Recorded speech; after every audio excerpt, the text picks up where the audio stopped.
கர்த்தருடைய மகா பரிசுத்த நாமத்துக்கு சோத்திரம் உண்டாவதாக.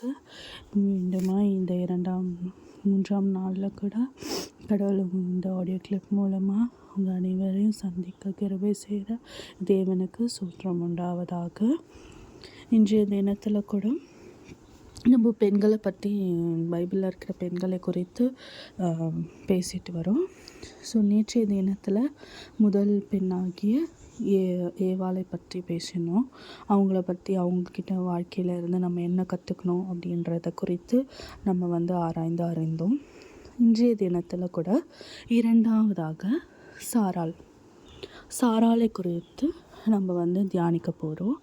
சாராள் நம்ம எல்லாருக்குமே தெரிந்த ஒரு பெண், நல்லா தெரிந்த ஒரு பெண், ஆசீர்வதிக்கப்பட்ட பெண். ஸோ இவங்க மூலமாக கடவுள் நம்ம வாழ்க்கையில் என்ன சொல்ல வராரு, என்ன நமக்காக பேச வராருன்றதை நம்ம பார்க்கலாம். முதலாவது சாராள். இவங்க யாருன்னா, இவங்களோட ஆரம்ப காலம் இவங்களோட பெயர் சாராய், அதாவது சண்டையிடுபவள் என்று அர்த்தமா. ஸோ ஆனால் தேவன் அதை சாராள்னா இளவரசி என்று மாற்றினாராம். சாராளோட மீனிங் இளவரசி. ஸோ இளவரசி என்று மாற்றினார்னு குறிப்பிடப்பட்டிருக்கு. இவர் நம்ம எல்லாருக்கும் தெரிஞ்ச மாதிரி ஆபிரகாமின் மனைவி மற்றும் ஈசாக்கின் தாய். ஸோ இவங்களோட பயணம் எப்படி இருந்ததுன்னா 3 வகையாக நம்ம பார்க்கலாம்.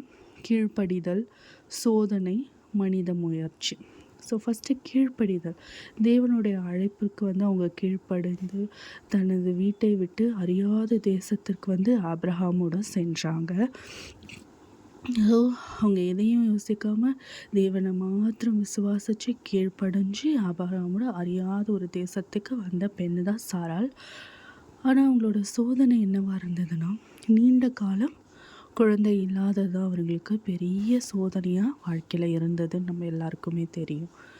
அடுத்ததாக அவங்களோட பயணத்தில் மனித முயற்சி. தேவன் அவங்களுக்கு கொடுப்பேன்னு வாக்குத்தத்தம் கொடுத்தாங்க. ஆனாலும் தேவனுடைய வாக்குத்தத்திற்கு காத்திருக்க முடியாமல் அவங்க தனது பணிப்பெண் ஆகாரை ஆபிரகாமுக்கு கொடுத்து குடும்பம் விருத்தி அடைய பல சிக்கல்களையும் வேதனைகளையும் அதனால் அது உருவாக்கியது. ஆனாலும் அவங்க வாக்குத்தத்தத்துக்கு காத்திருக்க முடியாமல் மனித முயற்சி, அதுதான் மனித முயற்சி, அவங்களே ஒரு முடிவு பண்ணி அவங்க பணிப்பெண் ஆகாரை கொடுத்தாங்க. ஸோ இதனால் இந்த 3 விஷயந்தான் அவங்களோட பயணம். இதனால் அவங்களோட நகைப்பும் வாக்குத்தத்தமும். அதுக்கப்புறம் பார்த்தோன்னா, அவங்களோட முதிர் வயதில் அவங்க இருந்தபொழுது தேவன் வராரு, ஆபிரகாமை சந்திக்கிறாங்க. அப்போ ஆபிரகாம் இவங்க உள்ள வேலை பார்த்துட்ருக்காங்க. அப்போ ஆபிரகாம் கிட்ட கடவுள் சொல்கிறாரு, முதிர்ந்த வயதிலும் பிள்ளை பெறுவாய் என்று தேவன் சொன்னபோது அவங்க நகைத்தாங்க. ஏன்னா அவங்க தேவனால் கூட இது நம்ம எல்லாருக்கும் தெரிஞ்ச மாதிரி அவங்களோட இது கர்ப்பம் செத்து போயிருந்தது. ஸோ அதனால் அவங்க நகைச்சாங்க. ஆனால் தேவனால் கூடாத காரியம் உண்டோ? அந்த கேள்வியின் மூலம் அவங்களோட விசுவாசம் பலப்பட்டது.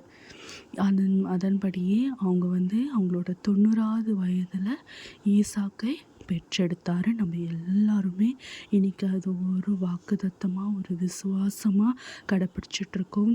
சாராளின் கர்ப்பம் செத்த போதும் அவளுக்கு பிள்ளையை கொடுத்த தேவன் இன்றைக்கு பிள்ளைக்காக காத்திருக்கிற அனைவருக்கும் கொடுப்பாருன்ற ஒரு வாக்குத்தத்தத்தை சொல்கிற அளவுக்கு கடவுள் அவங்கள ஆசீர்வதிச்சார். ஸோ இவங்களோட வாழ்க்கையிலிருந்து நம்ம கற்றுக்கொள்ளக்கூடிய முக்கியமான 3 பாடங்கள் என்னன்னு பார்த்தோன்னா, தேவன் வாக்குத்தத்தத்தில் உண்மையுள்ளவர். சூழ்நிலையை கண்டு நம்ம கலங்கவே கூடாது. சூழ்நிலை எப்படி வேணால் இருக்கலாம். தேவன் ஒரு வாக்குத்தத்தத்தை கொடுத்துட்டாருன்னா அது அவர் உண்மை உள்ளவர். அவர் அதை செய்து முடிப்பார். அது அவரோட இது வாக்குத்தத்தம் ஒருபோதும் பொய்யாகாது. வாக்குத்தத்தத்தில் உண்மை உள்ளவர் தேவன். நம்ம சூழ்நிலையை கண்டு ஒருபோதும் நம்ம ஐயோ இந்த சூழ்நிலை இப்படி இருக்குது, இது ஒன்றுமே இல்லை, இதெல்லாம் நடக்குமா, வாய்ப்பே கிடையாது அப்படின்னு நம்ம யோசிக்கலாம். ஆனால் இது மனுஷன் சொன்னதல்ல, இது தேவனுடைய வாக்குத்தத்தம்.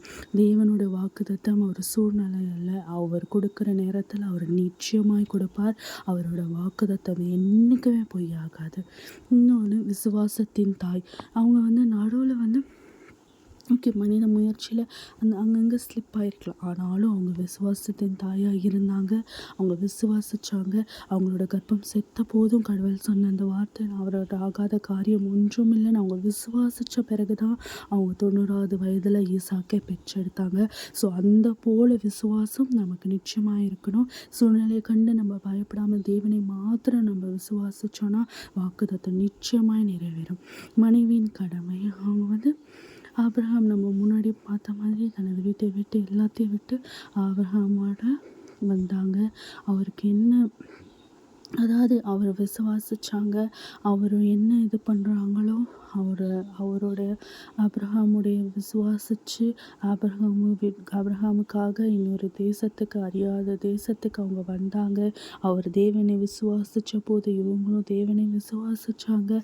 ஸோ அதுதான் நம்மளோட கடமைகளாக இருக்குது. ஸோ இதில் முக்கியமாக ஒரு விஷயம் என்னென்னா, சாராள் ஒரு சாதாரண பெண்மணியாக இருந்து விசுவாசத்தின் மூலம் அசாதாரண காரியங்களை கண்டார். அவரது வாழ்க்கை நம்மளுக்கு தேவனுக்கு எதுவும் சாத்தியம் என்பதை உணர்த்துகிறது. ஆமாம், அவர் சாதாரண ஒரு பெண்மணி தான். ஆனால் அவங்க விசுவாசித்த பிறகு அவங்களுக்கு அசாதாரணமான காரியம் கண்டாங்க. அதுதான் நம்மளுக்கு வேணும். நம்ம விசுவாசிக்க ஆரம்பிக்கும் போது தான் நம்மளால் அசாதாரண காரியங்களை பார்க்க முடியும். தேவன் வாக்கு கொடுத்துட்டாரு. நம்மளோட ஒரே வேலை என்னன்னா அதை விசுவாசிக்கணும். இது நடக்குமா நடக்காதா, இவர் வாக்குத்தத்தம் கொடுத்துட்டாரு, ஆனால் என்னோட சூழ்நிலை அப்படி இல்லையே அப்படின்றத நம்ம யோசிக்கவே கூடாது. வாக்கு கொடுத்தவர் உண்மையுள்ளவர், எல்லாத்துக்கும் பெரியவர் அவர், இருக்கிற எல்லா காரியங்களையும் பெரியவர் அவர். அதை அவர் பார்த்துப்பாரு. அவருக்கு முடியாதது ஆகாதது காரியம் ஒன்றுமே இல்லை. ஸோ தேவனுக்கு சாத்தியம், எல்லாமே சாத்தியம். அவர் அசாதாரண காரியங்களை செய்ய வல்லவராக இருக்கிறார். ஸோ இன்றைக்கி நம்ம அதை தான் நம்ம கற்றுக்கணும். சாராள் கர்ப்பம் செத்து போச்சுன்னு அவங்க நினச்சாங்க. அவங்களுக்கு உலகத்தரமான காரியங்கள் நின்று விட்டது.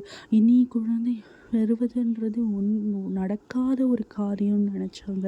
ஆனால் அதுலேயும் தேவன் வாக்கு கொடுத்தா அது சூழ்நிலை நம்மளுக்கு எப்படி இருந்தாலும் அதை நம்மளுக்கு நிறைவேற்றுவார்.